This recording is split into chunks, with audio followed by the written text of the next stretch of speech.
La sostenibilità in cucina è un tema centrale oggi, soprattutto in relazione alla salvaguardia dell'ambiente, alla salute umana e alla tutela delle tradizioni alimentari locali. Ed è per questo che ci troviamo presso il Botania Relais e Spa, un resort di lusso situato a Forio, sull'isola di Ischia, immerso in un parco botanico di 3 ettari, ad intervistare lo chef Tommaso Luongo, una stella verde Michelin, che ci ha raccontato la sua visione di una cucina mediterranea attenta all'ambiente, alle tradizioni e alla qualità degli ingredienti. La struttura dispone di un orto biologico che fornisce una varietà di ortaggi, erbe aromatiche e frutta utilizzati nei ristoranti del resort. L'orto non è solo una fonte di approvvigionamento, ma rappresenta anche un elemento distintivo del Botania Relais, sottolineando la connessione profonda tra ospitalità, natura e tradizione culinaria ischitana.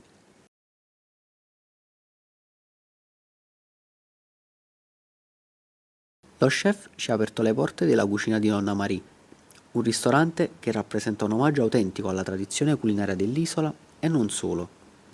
Rappresenta la nostra storia e la nostra tradizione, la tavola dove regna la convivialità e il gusto dei piatti semplici e genuini da assaporare in un ambiente ricco di calore casalingo.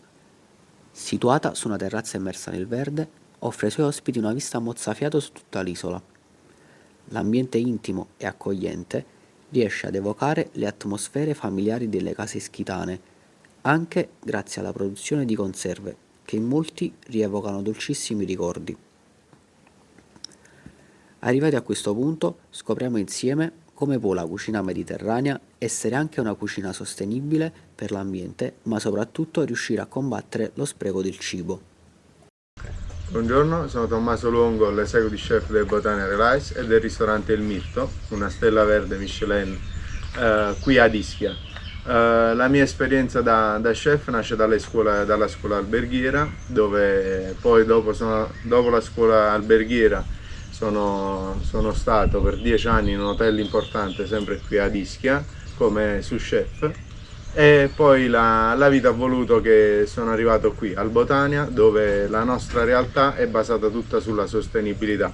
In ogni punto ristorativo della nostra struttura si parla di green, si parla di sostenibilità, e il punto forte è proprio il ristorante Il Mirto, dove lavoriamo su prodotti chilometro zero e metro zero, perché qui in struttura abbiamo 2 orti produttivi per la nostra struttura di erbe, spezie e verdure e frutta.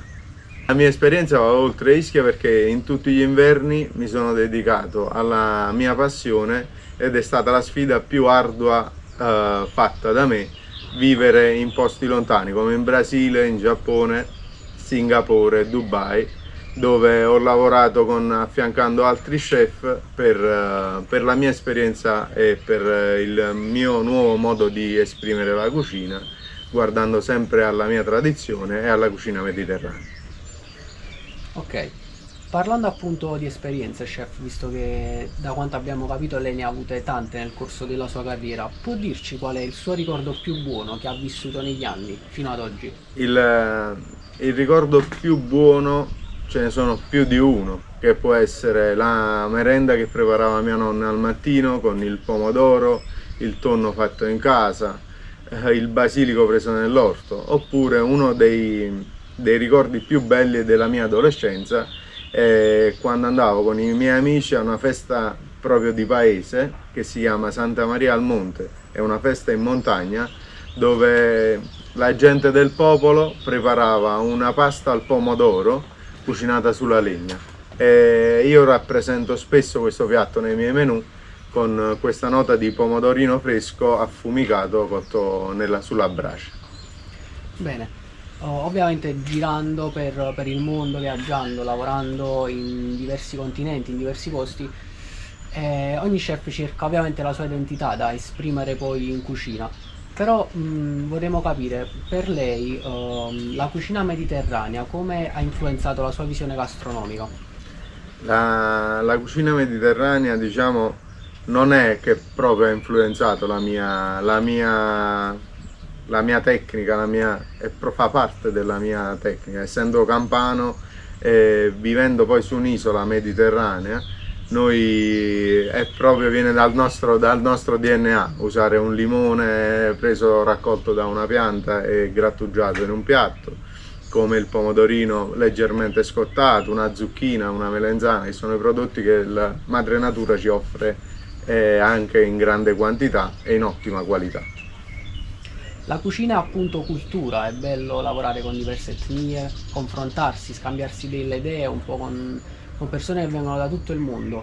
Però se lei dovesse, diciamo, far capire di una persona, ad un suo collaboratore la cucina mediterranea, come gliela spiegherebbe?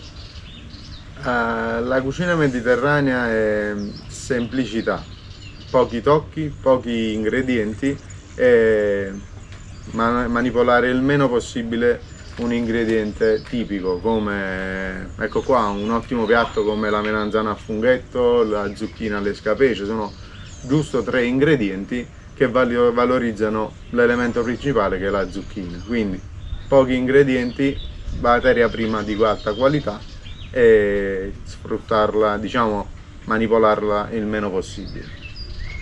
Oggi si parla molto di sostenibilità, è un tema che sta crescendo parecchio nella ristorazione, che sta crescendo molto nella ristorazione e che è in continua evoluzione. Abbiamo detto appunto che è un tema molto importante, un po' in tutte le cucine. Cosa significa per lei la parola sostenibilità e che ruolo ha in cucina?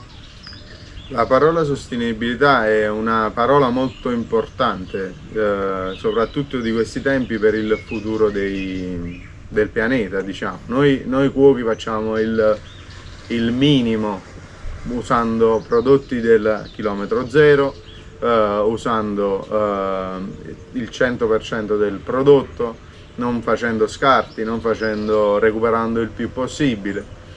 Ma la parola sostenibilità deve essere una goccia, possiamo essere la goccia che farà muovere il mare con piccoli gesti, non sprecando acqua, perché l'acqua è la fonte più sprecata in questo momento. I vegetali sono un'altra fonte molto sprecata in questo momento, per questo noi lavoriamo sui vegetali per non perdere. Ecco qua, le verdure a foglie sono lo spreco più grande, perché vengono raccolte, c'è un minimo periodo di mantenimento, poi vanno buttate. Quindi noi con il ristorante Il Mirto, un po' con tutta la struttura del Botania, lavoriamo tanto sul recupero di alimenti, nel senso fare le spese giuste, non raccogliere tutto per non perderlo poi in eventuali frigo, celle e cose varie, perché da qui parte la sostenibilità, da far muovere i ragazzi, dare anche ai miei colleghi, ai miei ragazzi che lavorano con me, il peso e il valore di un singolo elemento, non buttando nulla. Per oggi ci ha anticipato che ci avrebbe preparato un piatto, appunto, diciamo, con tutte le sue materie prime a disposizione a centimetro zero, come abbiamo parlato. Potrebbe illustrarcelo, soprattutto se ci può spiegare i processi produttivi che lei ha fatto per questo piatto che ci ha presentato oggi. Sì, abbiamo fatto un piatto che è dedicato proprio al parco e anche a questo evento. Noi abbiamo fatto questo spaghettino con le erbe spontanee del parco. Alla base abbiamo messo una crema di erbe spontanee e poi mantechiamo la pasta con un brodo, cucinando la pasta in un brodo madre. Il brodo madre è un brodo che noi abbiamo da 2 anni, che facciamo cuocere dolcemente sul fuoco, e aggiungiamo giorno per giorno il recupero dei vegetali, nel senso il gambo di una zucchina, una foglia di spinacio che è un po' più morbidina, o una foglia di lattuga, ed ecco qui che il recupero e la sostenibilità è al 100% in questo piatto, dove noi facciamo una semplice rosolata di un cipollotto fresco, poi aggiungiamo questo brodo e mantechiamo la pasta dolcemente con delle erbe spontanee o erbe erbe aromatiche come il finocchio selvatico, il basilico viola, la maggiorana e la mentuccia, e un po' di limone a cubettini. il processo, diciamo, per creare un piatto, la prima cosa io vado per il gusto. Il gusto deve essere sempre al centro del piatto e noi partiamo dall'ingrediente principale, che può essere una zucchina, e da questa zucchina dobbiamo creare i vari elementi, che può essere una crema, una chips, un qualcosa di diciamo che valorizzi la materia prima senza troppo distruggerla oppure far perdere il gusto della materia prima, ma solo valorizzandolo. La creatività parte da questo, dalla materia prima, e poi dopo girarci intorno senza stravolgerlo e senza rompere diciamo, la sua qualità. Questo piatto, diciamo, è creato proprio perché, avendo l'abbondanza di erbe nel parco, come consumarle, come valorizzarle, perché le erbe diciamo spontanee, come aiutare anche i nostri collaboratori, il nostro contadino a consumare le erbe che nascono tra i filari di pomodoro, tra le melanzane. Qui abbiamo una crema di portulaca, abbiamo dell'ortica, del dente di leone, abbiamo fatto questa cremina sotto, proprio che sono piante spontanee che escono in quantità e in abbondanza. Aiutiamo sia il contadino e aiutiamo anche la nostra creatività facendo un piatto del genere. È interessante sapere come riesce lei a conciliare creatività e rispetto per l'ambiente nei suoi piatti. La creatività viene proprio per come rispettare l'alimento, nel senso, io ragiono per come rispettare l'alimento che sto usando, per dargli o una durata maggiore con una cottura particolare, che può essere una stagionatura di una verdura oppure un'ossidazione, lavorando la verdura dandogli una seconda vita, oppure dare un periodo più lungo, una conservazione più lunga, per anche destagionalizzare la quantità di prodotto, perché alcune volte in alcuni periodi abbiamo in abbondanza alcuni prodotti ma non li riusciamo a consumare, quindi noi facciamo ingredienti nuovi per creare poi dopo sostenibilità, nel senso non buttando nulla. Sicuramente lei negli anni avrà sperimentato, avrà fatto tantissime creazioni, ma ci può raccontare un piatto che le ha dato più soddisfazioni rispetto agli altri e quello che identifica al meglio la sua cucina? Allora, il piatto che mi ha dato più soddisfazione forse ancora deve nascere, perché siamo in continua costruzione, in continua creatività. Un piatto, diciamo, che posso dire che attualmente mi ha dato tante soddisfazioni, si chiama pasta riciclata, che era una pasta che facevamo con tutto il recupero degli elementi diciamo di scarto oppure di consumo maggiore. Come infatti recuperavamo l'acqua dei fagioli, che poi recuperavamo il caffè, la posa di caffè, che a Napoli, diciamo, il caffè viene fatto e poi dopo tutte le pose vengono buttate, quindi ci abbiamo dato una seconda vita al caffè. Ed ecco qua le conserve, l'abbiamo fatto con una piccola conserva di mandarino, ed era questa pasta mantecata in acqua di fagioli, pose di caffè e conserva di mandarino. Quindi era creativo in questo caso, ma anche sostenibile, perché prendevamo tutti elementi che diciamo erano di esubero una volta. Sappiamo che lavorare in cucina vuol dire sacrificio, ci vuole molta dedizione e molta passione per questo lavoro, ma ci sono stati dei momenti in cui lei ha pensato di lasciare, di cambiare totalmente vita, e se ci sono stati, cosa diciamo l'ha fatta restare in questo mondo? Allora sì, avevo pensato di finire di questo mestiere, ma non avevo quasi iniziato. Diciamo, non avevo assaggiato il bello del mestiere, avevo assaggiato solo persone negative che non erano amanti di questo mestiere, e allora trasmettevano in me non l'amore per questo mestiere, ma trasmettevano in me l'odio, la voglia di andare via, la voglia di fare altro. E tutto, diciamo, la cosa che mi ha fatto rimanere è conoscere persone che amavano il mestiere, come poi dopo mi hanno fatto innamorare a me di questo lavoro.